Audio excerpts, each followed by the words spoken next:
우리 시니어분들 늘 이렇게 기도 제목 보면 관절 안 좋으시다고 그랬는데 좋으시더라고요. 제가 제일 안 좋았습니다. 우리 어른들 위해서도 많이 기도해 주시고 또 우리가 잘 섬기는 교회가 되었으면 좋겠습니다. 우리 교회 광고 주보를 참고해 주시면 되겠습니다. 우리 하나님 말씀 보시겠습니다. 이 시간 우리에게 주신 하나님의 말씀은 신약성경 사도행전 23장 1절에서 11절까지 말씀입니다. 오늘도 우리 다 함께 자리에서 일어나셔서 이 말씀 한 절씩 교독하도록 하겠습니다. 제가 먼저 1절 말씀을 읽겠습니다. 바울이 공회를 주목하여 이르되 여러분 형제들아 오늘까지 나는 범사의 양심을 따라 하나님을 섬겼노라 하거늘 대제사장 아나니아가 바울 곁에 서 있는 사람들에게 그 입을 치라 명하니 바울이 이르되 회칠한 담이여 하나님이 너를 치시리로다 내가 나를 율법대로 심판한다고 앉아서 율법을 어기고 나를 치라 하느냐 하니 곁에 선 사람들이 말하되 하나님의 대제사장을 내가 욕하느냐 바울이 이르되 형제들아 나는 그가 대제사장인 줄 알지 못하였노라 기록되었으되 너희 백성의 관리를 비방하지 말라 하였느니라 하더라. 바울이 그중 일부는 사두개인이요 다른 일부는 바리새인인 줄 알고 공회에서 외쳐 이르되 여러분 형제들아 나는 바리새인이요 또 바리새인의 아들이라 죽은 자의 소망 곧 부활로 말미암아 내가 신문을 받노라.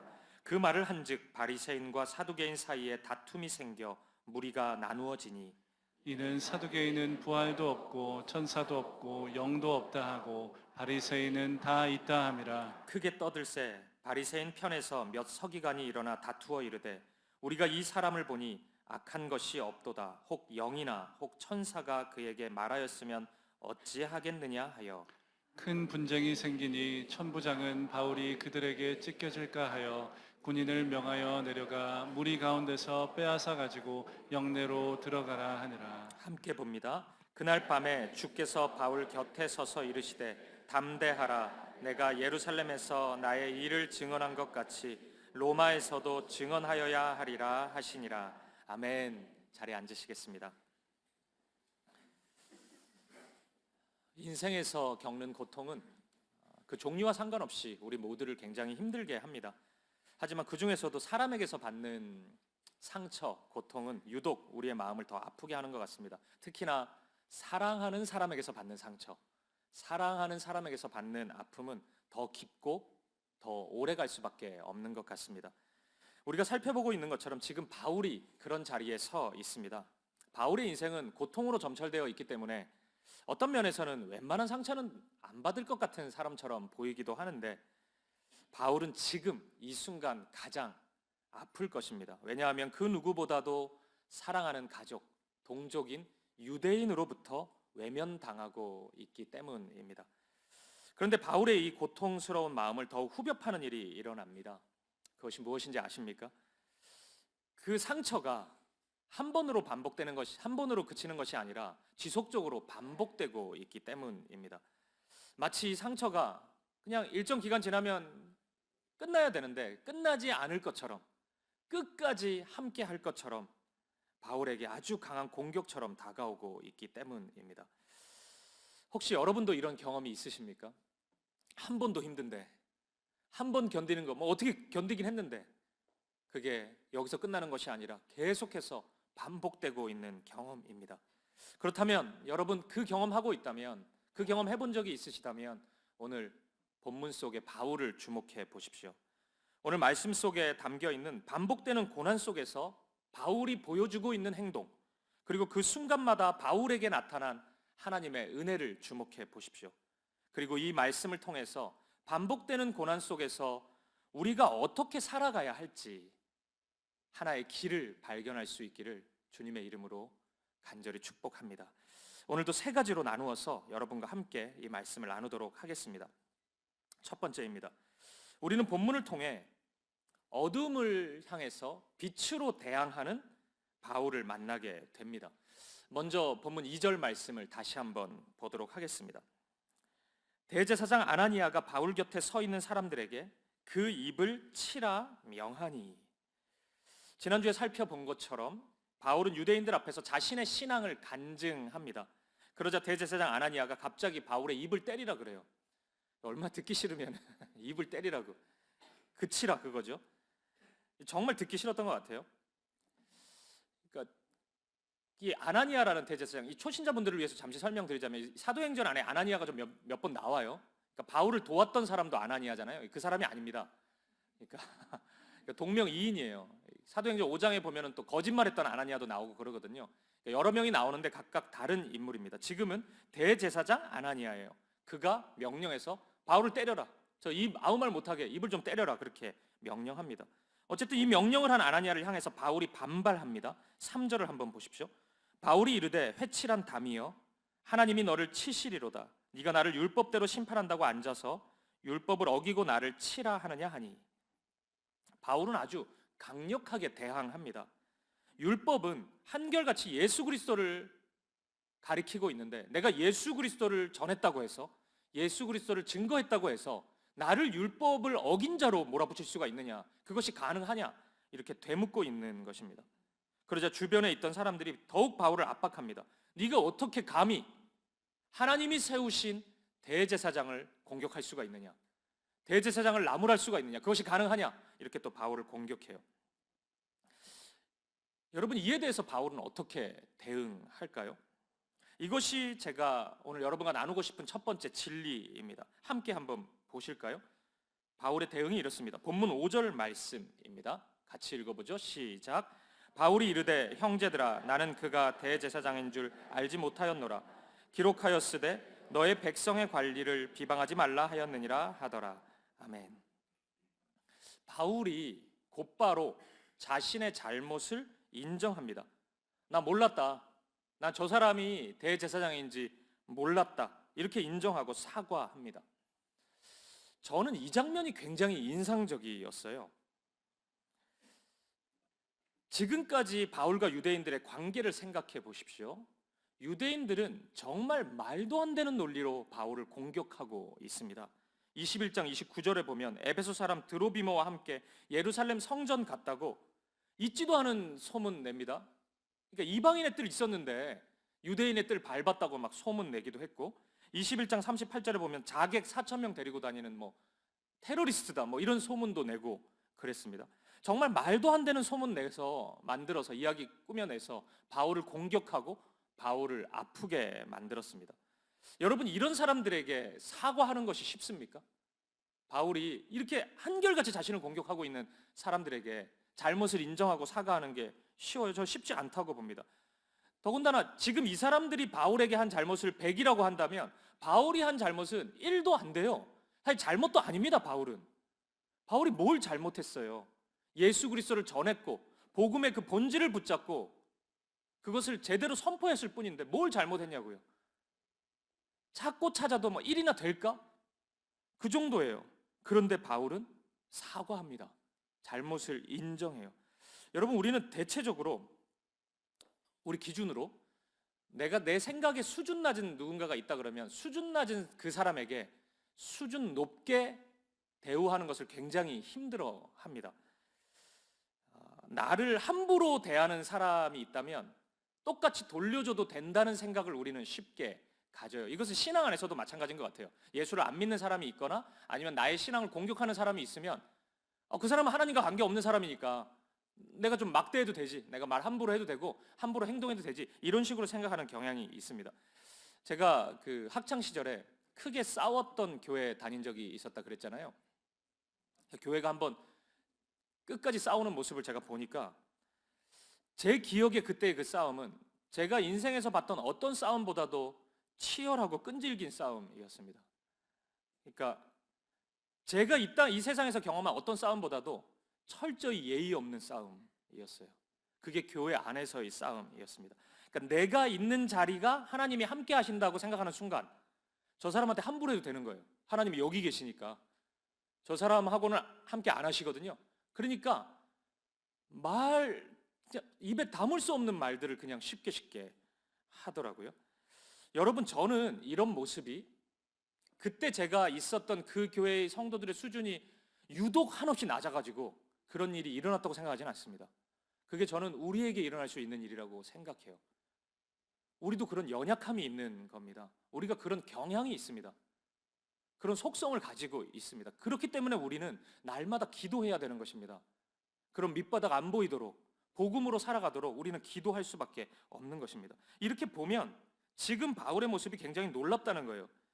이 정도로 수준 낮은 사람들이라면, 이 정도로 하나님을 방해하고 하나님 나라의 일을 방해하는 사람들이라면 그냥 대충 대하거나 예의 없이 행동해도 될 것 같은데 바울은 절대 그렇게 하지 않습니다. 작은 잘못, 자신이 범했던 작은 잘못에 대해서, 그것도 잘 몰라서 한 잘못이고 실수고 사실 잘못도 아닌데 인정하고 정직하게 사과합니다.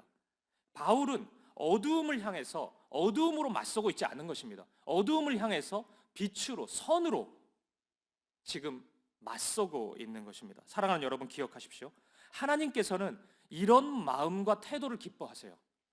어두움을 향해 어두움으로 대항하는 사람을 기뻐하시는 것이 아니라 어두움을 향해 빛으로, 선으로 반응하는 사람을 하나님은 기뻐하시고 하나님의 도구로 사용하신다는 사실입니다. 그래서 예수님께서는 그 유명한 산상설교에서 이렇게 말씀하십니다. 누구든지 너의 오른뺨을 때리는 자가 있거든 왼뺨도 내어줘라. 누구든지 너에게 속옷을 달라 하는 사람이 있거든 겉옷까지 내어줘라. 이건 좀 설명이 필요한데 이 변태가 아니고 속옷을 달라는 게, 당시에는 이 겉옷을 달라는 게 전부를 내어주는 것이거든요. 그러니까 일부를 달라는 사람이 있으면 전부를 내어주는 그 마음을 가지라는 겁니다. 오리를 가고자 하는 사람이 있다면 십리를 걸어가라. 우리 주님이 그렇게 말씀하셨습니다. 어떤 분들은 이 산에서 했던 설교를 산상설교라고 이제 하는 건데, 이 산상설교의 내용들이 우리가 지킬 수 없는 말씀이라고 그렇게 여기기도 합니다. 실제 신학자들도 그런 얘기를 많이 해요. 이것은 그냥 그 의미를 좀 우리가 가지고 와야지 있는 그대로 이 세상에서 지키는 것은 불가능하다, 이렇게 얘기하는 분들이 굉장히 많습니다. 신학자들도 많고요. 근데 여러분, 이런 말씀들을 지킬 수 있는 거 이렇게 빼고 지킬 수 없는 거 빼고 이런 식으로 하면 그게 하나님의 말씀이 됩니까?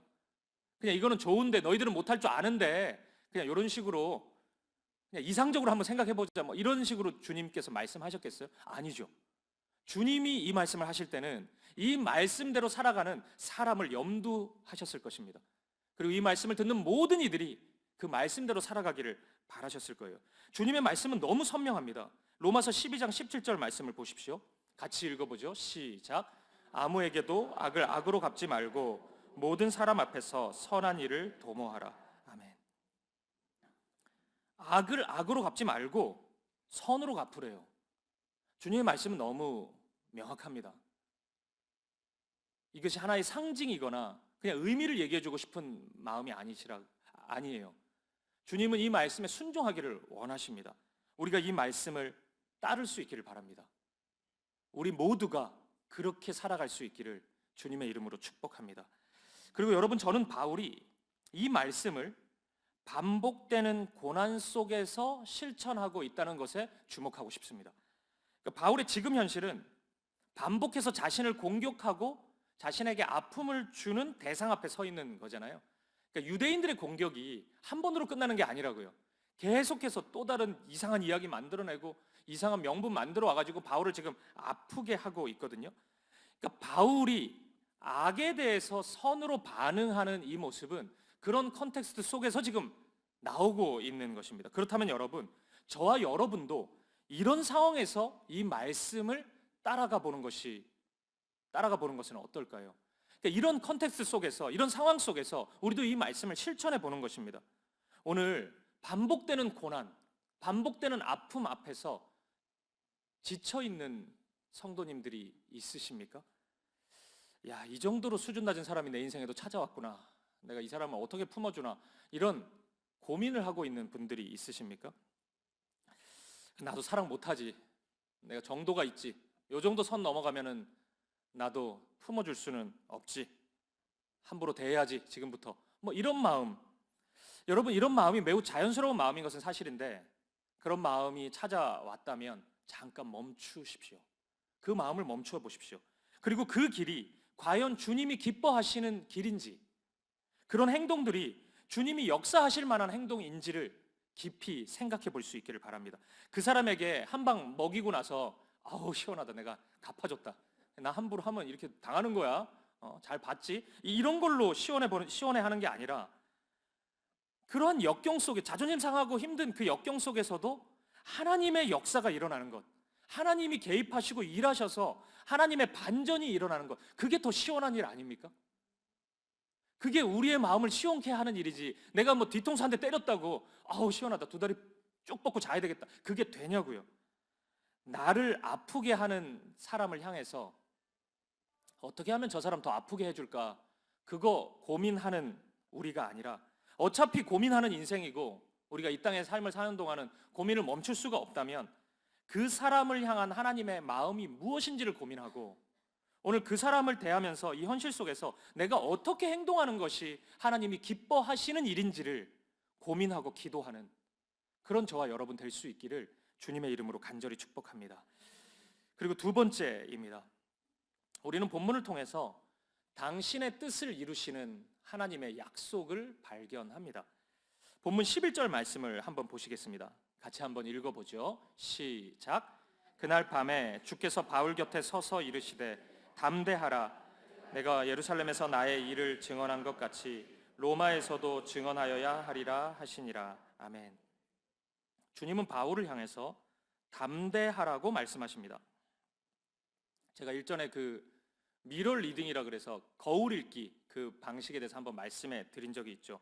그러니까 성경에 놀라지 마라 이런 말씀이 있으면 주님의 말씀을 듣고 있는 그 사람이 굉장히 놀라고 있을 가능성이 커요. 되게 평안해하는데 놀라지 마라, 이거 좀 안 어울리잖아요. 그러니까 이런 식으로 우리가 그 모습을 묘사하고 있지 않더라도 생각해 볼 수 있는 것입니다. 그렇다면 지금 주님께서 바울을 향해 담대하라고 말씀하신다는 것은 지금 그 바울의 마음이 굉장히 두려움 가운데 있었다는 것을 우리가 엿볼 수 있습니다. 주님은 반드시 꼭 필요한 말씀들을 우리에게 주시기 때문에 바울이 두려움 가운데 있었을 가능성이 굉장히 크다는 거예요. 그도 그럴 것이, 지금 바울의 상황이, 컨텍스트가 반복되는 고난이잖아요. 사랑하는 사람에게 상처를 받는 것, 한 번 상처받는 것을 넘어서 그 상처가 지속되고 있어요. 언제 끝날지 알 수가 없습니다. 그럼에도 바울은 선을 행하고 있어요. 흔들리지 않고 선하고 바르게 그 길을 걸어가고 있습니다. 그런데 여러분, 이런 모습이 위기일 수도 있는 것입니다. 제가 그래도 사역자라는 이유로 한결같지는 않지만 이런 삶을 좀 살아봤거든요. 근데 이게 쉬운 일이 아닙니다. 이게 몇 번을 하죠. 나 참는다. 그래도 주님의 사람인데 이 길을 걷기로 했는데 나 참아야지. 몇 번을 참으면은 뭔가 반전이 일어나야 되는데 내가 생각한 그 횟수를 넘어서기 시작하면은 이게 이전보다 더 마음이 힘들어져요. 막 더 미워져요. 이전보다 막 불편해지고 고통스럽습니다. 낙심이 찾아오고 우울이 찾아옵니다. 천하의 바울도 그랬던 것 같습니다. 사람이니까 낙심, 낭망, 무기력, 두려움, 이런 마음들이 바울을 찾아왔던 것 같습니다. 그런데 이때 하나님은 바울에게 어떻게 다가오실까요? 이때 하나님은 바울을 어떻게 다루실까요? 하나님은 바울을 향해서 약속의 말씀을 주십니다. 그것이 오늘 본문 11절의 말씀이라는 거예요. 다시 한번 11절을 보시죠. 그날 밤에 주께서 바울 곁에 서서 이르시되 담대하라. 내가 예루살렘에서 나의 일을 증언한 것 같이 로마에서도 증언하여야 하리라 하시니라. 아멘. 사랑하는 바울아, 너는 바르게 가고 있다. 네가 걸어가고 있는 길을 나는 무척이나 기뻐한다. 네가 너무 자랑스럽다. 이제 너의 길은 더욱 아름답게 확장되어서 로마에까지 이르게 될 것이다. 그것이 나의 계획이다. 그것이 나의 뜻이다.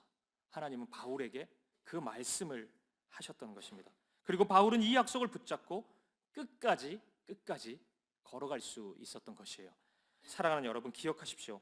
하나님의 약속이 있을 때 우리는 담대할 수 있는 것입니다. 제가 야구를 무척 좋아하는데 저는 하나 이글스를 좋아합니다. 인내심이 좀 커요. 그래서 국가대표 야구팀을 제가 볼 때 가장 기대되는 그 이닝이 있어요. 야구는 9회까지 하거든요. 8이닝, 8회입니다. 국가대표 팀과 관련해서 이게 되게 즐거운 표현 하나가 있는데 그게 약속의 8회라는 표현입니다. 그동안 경기에서 8회라는 거는 경기 거의 끝날 무렵이잖아요. 근데 8회에 점수를 많이 냈어요. 역전을 굉장히 많이 시켰습니다. 그래서 약속의 8회 이런 얘기를 많이 해요. 야구를 보다가 지고 있어도 8회가 되면은 왠지 기대가 돼요. 약속의 8회가 됐으니까 점수를 내지 않을까 뭐 이런 기대가 됩니다. 근데 그 기대감을 넘어서 평안함을 줄 때가 있습니다. 스포츠를 보는데. 재방송을 볼 때예요. 이긴 거를 알 때. 지금 2대0으로 축구 지고 있어도 3대2로 이겼다는 걸 내가 알아버렸어요. 그럼 평안하다고요. 지지 않잖아요. 이제 3골 넣을 건데. 편안해요. 기분 좋게 볼 수 있습니다. 이게 하나님의 약속이 주는 힘이 이런 것과 좀 비슷하다는 생각을 제가 해요. 우리 하나님은 신실하시고 변치 않으시는 분이시기 때문에 하나님이 하신 말씀은 하나님은 반드시 지키십니다. 하나님은 반드시 어떤 일이 있더라도 하나님의 말씀은 성취돼요. 우리의 삶 가운데 이루어집니다. 따라서 하나님의 약속을 받은 사람은 뭐 이런 기대감, 약속의 8회를 보는 기대감 또는 재방송을 보는 편안함 뭐 이런 것들을 느낄 수가 있다는 것입니다. 저는 바울이 끝까지 담대할 수 있었던 이유가 여기에 있다고 생각합니다. 약속을 받았어요, 바울은. 그리고 그 약속을 붙잡고 있는 것입니다. 눈앞에 있는 현실만이 바울의 전부가 아닌 거예요. 바울은 약속의 말씀이 끊임없이 주어지고 부어지고 있기 때문에 이 현실을 넘어서 볼 수 있는, 그 앞을 볼 수 있는, 현실 너머의 하나님의 일을 볼 수 있는 믿음이 있었던 것입니다.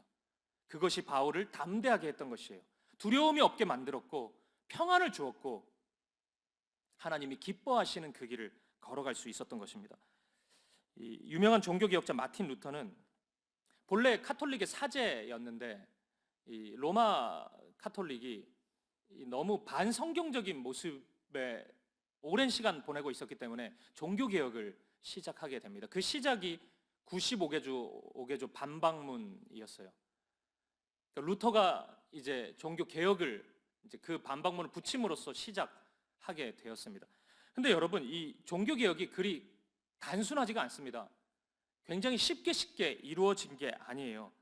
이 스스로를 하나님의 대리자 집단이라고 여겼던 그 로마 교황청이 이런 루터를 비롯한 종교 개혁자들을 가만히 놔뒀겠어요?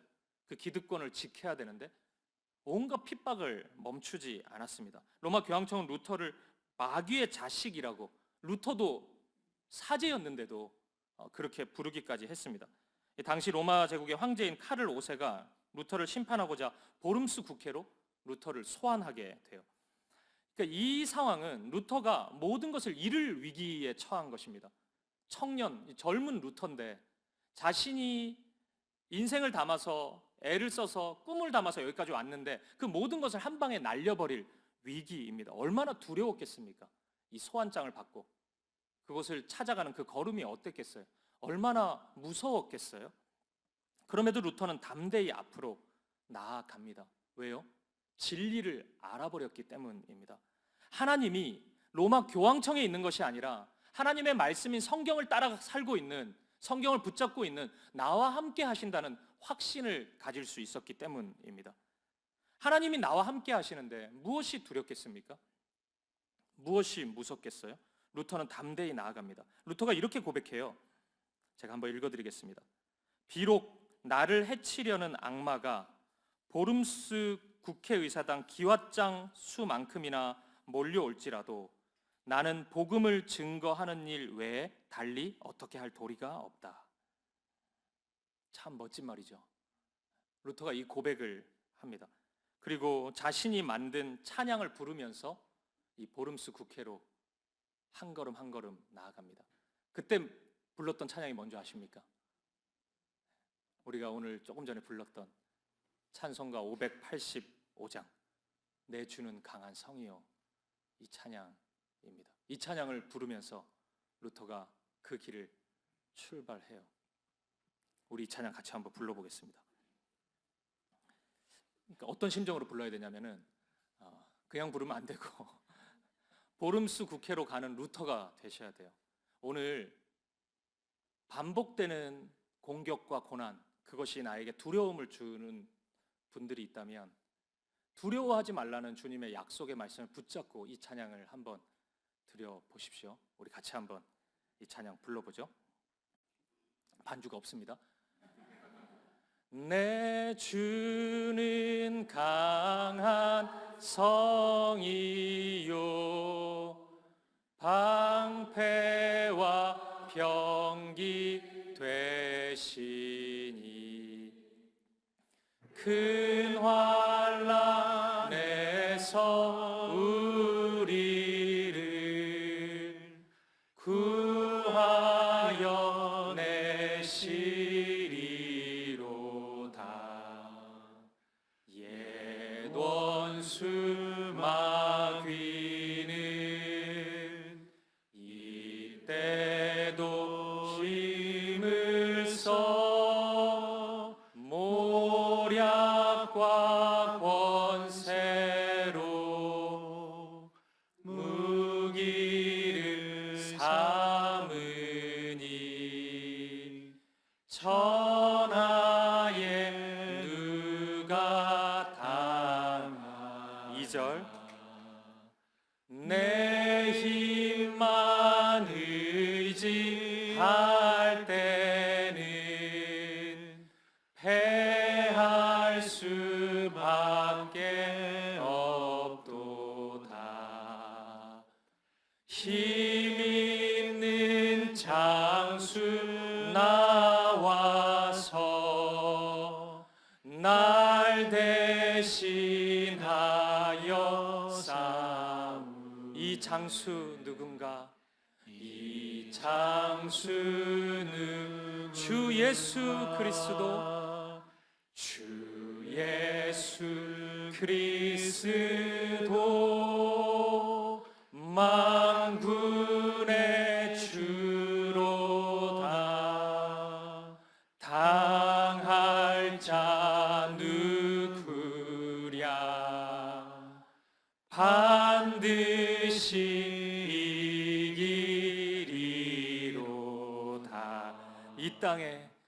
이 땅에 마귀 들끓어 우리를 삼키려 하나. 겁내지 말고 섰거라. 진리로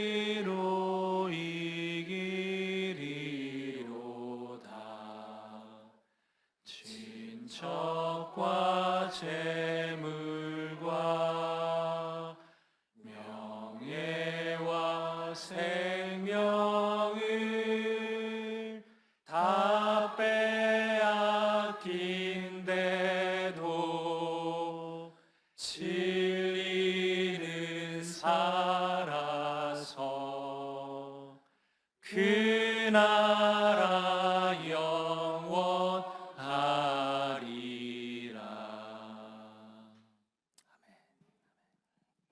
사랑하는 여러분, 우리 주님이 여러분의 강한 성루가 되십니다.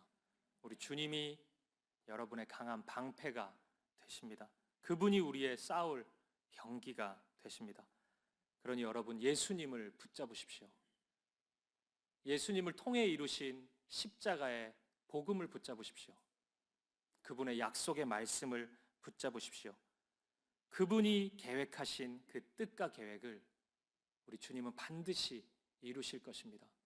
구원하시기로 작정하셨다면 우리 주님은 포기하지 않고 반드시 그 일을 이루실 것입니다. 절망과 고통 가운데 있는 분들, 우리 주님이 회복을 명하시면 한순간에 회복이 될 것입니다. 주님께서 그렇게 이루어 가실 것입니다. 오늘 끝나지 않는 고통 속에서 몸부림치고 있는 분들이 있으시다면 믿음으로 주님의 말씀, 약속하신 말씀을 붙잡을 수 있기를 우리 주님의 이름으로 간절히 축복드립니다. 마지막 세 번째, 우리는 본문을 통해 우리를 잊지 않으시는 하나님을 만나게 됩니다. 뒤돌아보지 않고 믿음으로 달려가는 바울을 향해 유대인들은 더욱 강하게 압박합니다. 본문 12절, 13절 말씀 보시겠습니다. 날이 새매 유대인들이 당을 지어 맹세하되 바울을 죽이기 전에는 먹지도 아니하고 마시지도 아니하겠다 하고 이같이 동맹한 자가 40여 명이더라. 인생의 목적이 바울 죽이기인 사람, 그 사람들이 40명도 넘었습니다. 이거 굉장히 무서운 일입니다. 우리가 한 악플로 40명만 있어도 정신을 못 차리거든요. 근데 나 죽이려고 모든 힘을 노력을 다하는 사람이 지금 40명이 넘습니다. 매일매일이 바울에게 있어서는 죽음을 넘나드는 고통의 시간이었을 것입니다. 그런데 여러분, 바로 그 순간 느닷없이 바울을 돕는 손길이 찾아오게 됩니다. 16절 말씀을 보십시오. 바울의 생질이 그들이 매복하여 있다 함을 듣고 와서 영내에 들어가 바울에게 알린지라. 17절, 바울이 한 백부장을 청하여 이르되 이 청년을 천부장에게로 인도하라. 그에게 무슨 할 말이 있다 하니. 아멘. 한 명의 청년이 나타납니다. 이 청년은 바울의 생질, 바울의 조카입니다. 이 청년이 바울의 대적자들의 계획을 바울에게 알려줘요. 지금 당신 죽이려고, 바울 죽이려고 하는 사람들이 있다. 그리고 이 이야기가 한 명의 백부장을 거쳐서 천부장에게까지 전해집니다. 또 초신자들을 위해서 잠깐 설명드리면, 이 백부장, 천부장은 그러니까 뭐 백시성을 가진 부장 이런 게 아니고, 그러니까 이게 유대의 하나의 이 직분입니다. 그러니까 지방자치단체장 뭐 이런 느낌으로 100명을 영향력을 주는, 1000명의 영향력을 주는 뭐 그런 리더라고 생각하시면 됩니다. 그러니까 이 이야기를 들은, 그러니까 제법 영향력 있는 사람들이 이제 이 이야기를 듣게 된 거예요. 그러니까 어떻게 반응하는 줄 아십니까? 그러니까 이렇게 생각할 수도 있잖아요. 이 사람도 유대인이니까 그 얘기를 왜 나한테 하는 거야? 나도 잡아 죽이려고 했는데 잘 됐다. 나한테 뭐 공을 세우라고 하는 거야? 이래가지고 바울 붙잡을 수도 있지 않습니까? 근데 굉장히 놀라운 반응을 보여요. 바울을 태워 총독 벨릭스에게 보내기로 작정합니다. 그리고 총독에게 직접 편지까지 작성해요. 그게 23장 26절부터 30절까지의 말씀입니다. 이 부분을 이 숭실대학교 김혜건 교수가 조금 풀어서 이렇게 개인 번역을 좀 해놨더라고요. 제가 그 번역으로 한번 이 말씀을 읽어드리겠습니다. 26절부터 30절까지입니다. 천부장 글라우디오 루시아는 총독 벨릭스 각하께 문안드립니다. 고소 사건의 장본인인 이 사람이 유대인들에게 잡혀 죽게 된 것을 제가 로마 사람인 줄 듣고 알고 군대를 동원해서 그를 구출했습니다.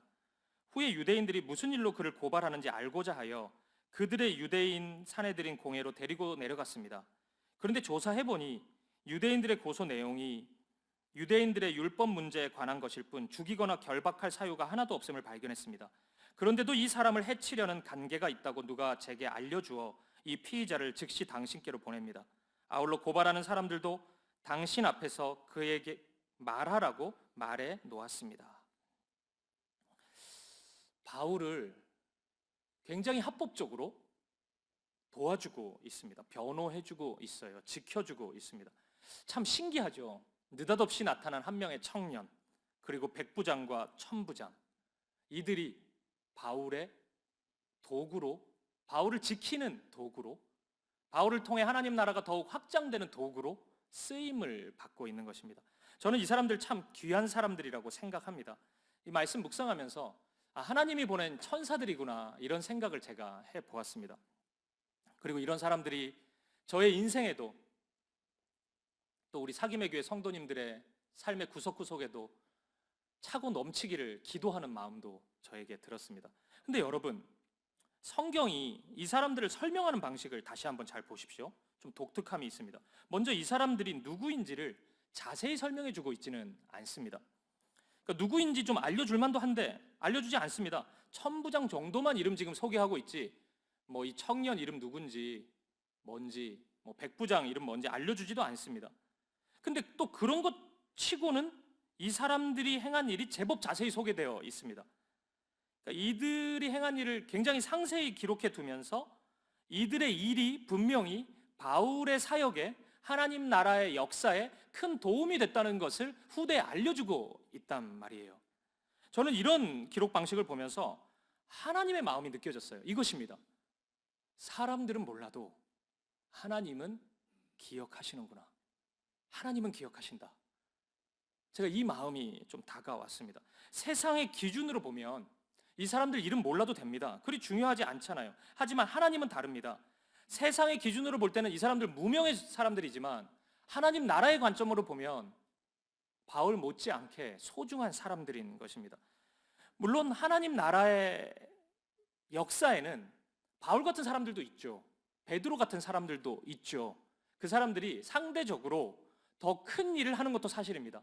더 크게 쓰임 받는 것도 사실이에요. 근데 여기서 우리가 함정에 빠질 수 있다는 겁니다. 그것은 상의 차이가 아니고 하나님의 계획의 차이인 것이지.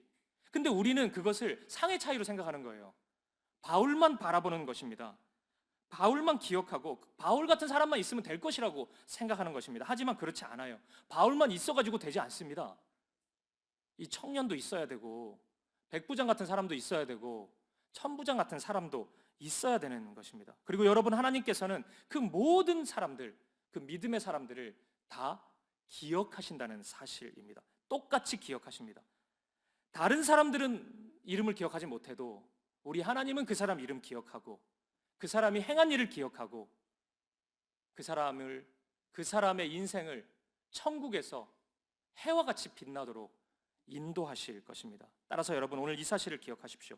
반복되는 고난과 고통 속에서 절대 잊지 마십시오.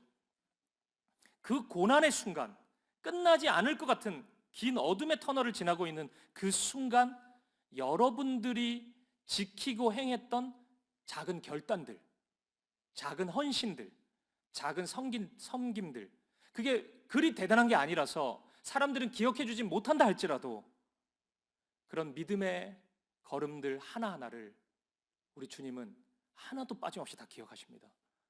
우리는 나 자신도 잊어버릴 수도 있지만 우리 하나님은 결코 잊지 않으십니다. 그것을 아름답게 보셨고 아름답게 받으셨고 아름답게 간직하고 계십니다. 왜냐하면 우리 주님은 선한 목자이시기 때문입니다. 양들을 기억하시고 양들 하나하나 이름을 알고 양들 하나하나를 사랑하시고 기억하시는 선한 목자이시기 때문입니다. 그래서 이 자리에 있는 그 누구라도 우리 주님의 시야에서 벗어난 사람은 없습니다. 벗어난 인생은 없습니다. 상대적으로 우리가 무시하는 사람이 있을 수는 있지만 주님의 눈에는 결코 그렇지 않을 것입니다. 그러니 여러분, 하나님만 바라보고 믿음의 길을 걸어가십시오. 남이 알아주지 않아도, 남이 인정해주지 않아도 크게 개의치 마십시오. 하나님이 아시면 되지 않습니까? 하나님이 알아주시면 그것으로 된 것이지 않습니까? 기억하시는 하나님을 바라보며 믿음의 길을 한결같이 걸어가는 저와 여러분 될 수 있기를 주님의 이름으로 축복드립니다. 말씀을 마무리하겠습니다. 사랑하는 여러분, 오늘 바울의 컨텍스트는 반복되는 고난입니다. 한 번의 고난으로 그칠 줄 알았는데 언제 끝날지 모릅니다. 계속해서 그 고난과 고통이 반복해서 찾아오고 있습니다. 오늘 바울처럼 반복되는 절망 속에서, 고통 속에서 낙심하여 지친 분이 있으십니까? 그러면 먼저 조심하십시오. 악이 다가온다 하여 내 주변이 온갖 악한 것들로 가득하다고 해서, 그런 사람들도 있고 그런 환경들이 있다고 해서 에라이 모르겠다 이런 심정으로 살아가지 마십시오. 뭐 이런 상황이면 나도 좀 더러워져야지 이렇게 살아가지 마십시오. 그 악을 선으로 되갚아 줄 수 있기를 바랍니다.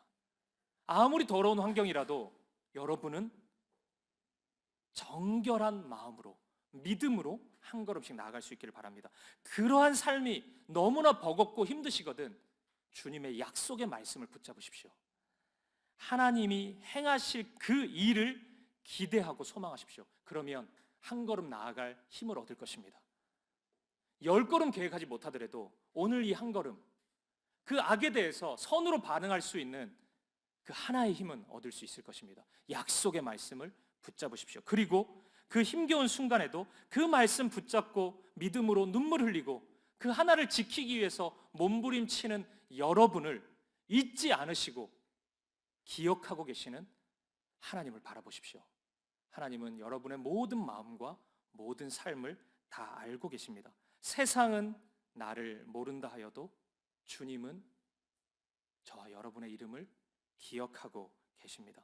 세상 사람들 다 아는데 하나님이 모른다 하는 그런 인생보다 세상 사람들 다 모른다고 해도 하나님이 알고 있다, 내가 너 안다, 내가 너를 보고 있었다, 그 말씀 한마디 듣는 것이 더 복된 인생 아니겠습니까?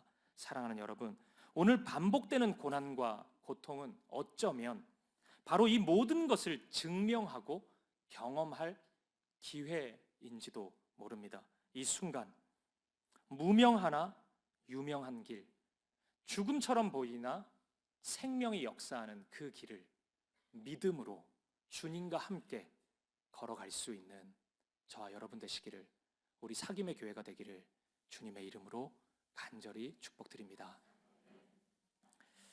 우리 함께 찬양과 기도 드리실까요? 우리 성도의 노래, 이 찬양 드리고 싶습니다. 환난이, 수고로움이 우리에게 찾아오는 순간이 많습니다. 저도 바울을 묵상할 때 그냥 고통과 고난이 굉장히 자주 있었구나, 그냥 이렇게만 생각했는데 반복이라는 그 안경을 쓰고 바울을 바라보니까 바울의 심정이 좀 느껴져요. 이게 바울이라서 그냥 견뎌낸 게 아니구나. 아무리 나도 충만할 때도 그게 반복해서 지속적으로 나타나면은 진짜 견디기 힘든데, 바울에게는 그 고난의 반복이 있었구나, 이 생각을 하니까 바울의 심정이 좀 느껴져요. 이게 힘겨운 싸움이었겠다. 그러니까 두려워하지 마라, 담대하라, 이런 말씀도 굉장히 크게 들리더라고요. 바울이 진짜 힘들었구나. 주님의 그 한 말씀이 없었으면은 바울이 무너졌을 수도 있겠구나, 이런 생각이 들었습니다. 그러고 보니까 오늘 저와 여러분도 반복적인 그 고난이 때때로 찾아오지 않습니까? 이게 이제 우리 수준 정도 되면 한 번은 참거든요. 근데 2번, 3번, 10번, 20번, 5년, 10년 이렇게 이어지면은 쉽지가 않습니다. 오늘 그 순간 각자가 처해 있는 상황 다르지만 오늘 지속적으로 다가온 그 고난 때문에 힘들어하는 분들이 있다면 오늘 다시금 이 말씀을 상기해 보십시오. 여러분, 절대 악으로 갚지 마십시오. 절대 막 살지 마십시오. 그러면 안 됩니다. 그러면 하나님을 기대할 수가 없다고요. 약속의 말씀 붙잡고, 그래도 힘겨우시거든 내 이름을 부르시는 그 주님의 음성 앞에 서십시오. 그리고 성도답게, 그리스도인답게, 하나님의 자녀답게 나아가는 것입니다. 그럼 하나님이 역사하십니다. 하나님의 생각은 우리의 생각보다 더 크고 놀랍습니다. 반드시 하나님의 뜻이 이루어질 것입니다. 우리 찬양 믿음으로 함께 주님 앞에 올려드리겠습니다.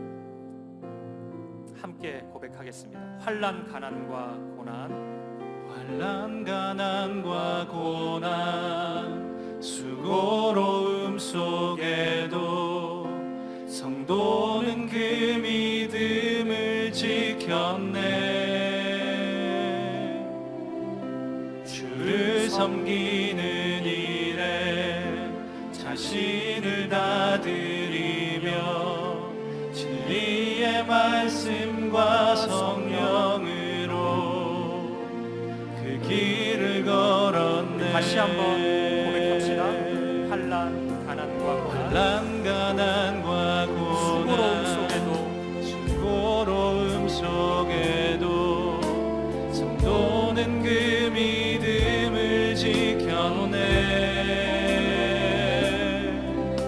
주를 섬기는 일에 자신을 다드리며 진리의 말씀과 성령으로 그 길을 걸었네.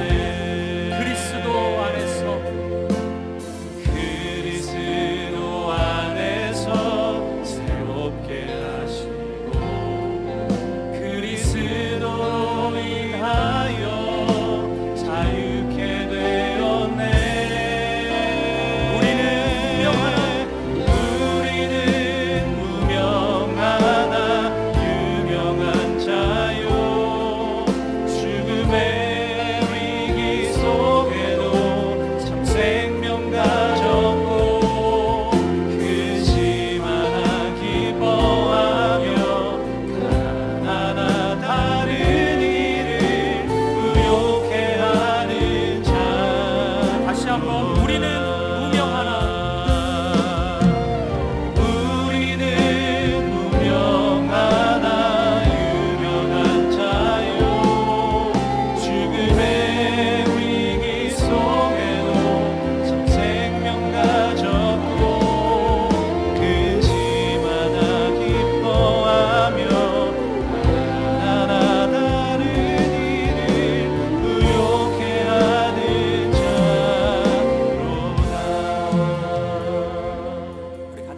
인도하실까요?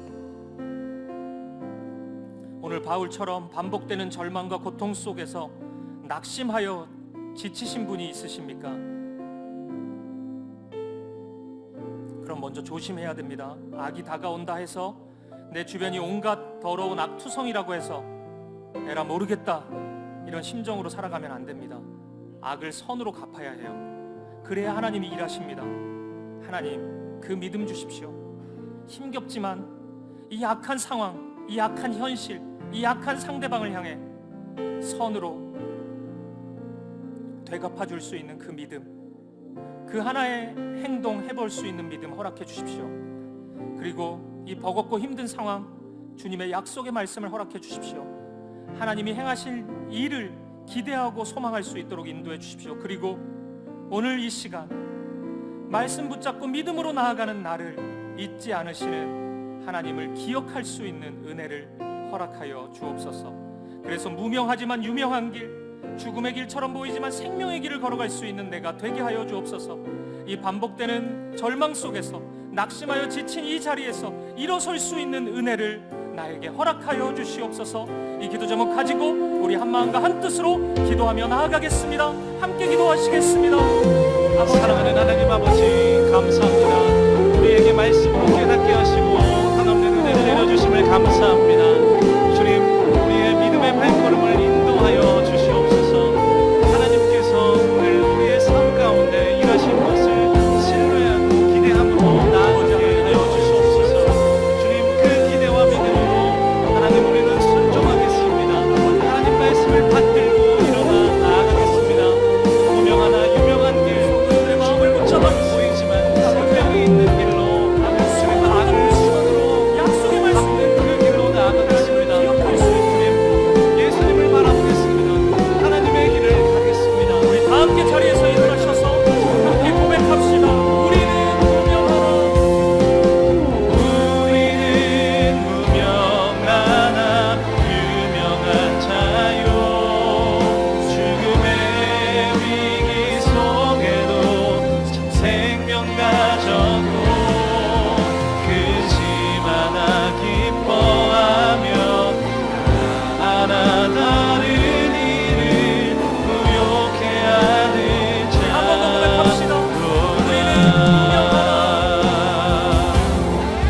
우리는 무명하나 유명한 자요. 죽음의 위기 속에도 참 생명 가졌고 그지마나 기뻐하며 하나 다른 이를 부욕해 하는 자로다. 살아계신 하나님 아버지, 오늘 이 세상에서 유명한 자가 아니라 하나님 앞에서 유명한 자가 되기 원합니다. 세상은 나를 모른다고 해도 나의 이름을 기억하시는 주님 바라보며 주님 주시는 약속의 말씀 붙잡고 의지하며 믿음으로 나아가는 우리가 되게 하여 주옵소서. 오늘 바울처럼 예상치 못한 절망과 고통 속에서, 그리고 그것이 내 생각과 달리 너무 오랜 시간 반복되고 있어서 낙심하여 지쳐 쓰러진 성도님이 있다면 오늘 그 주저앉아 있는 자리에 찾아오셔서 손잡아 주시옵소서. 마음에 강하고 담대한 믿음을 주시옵소서.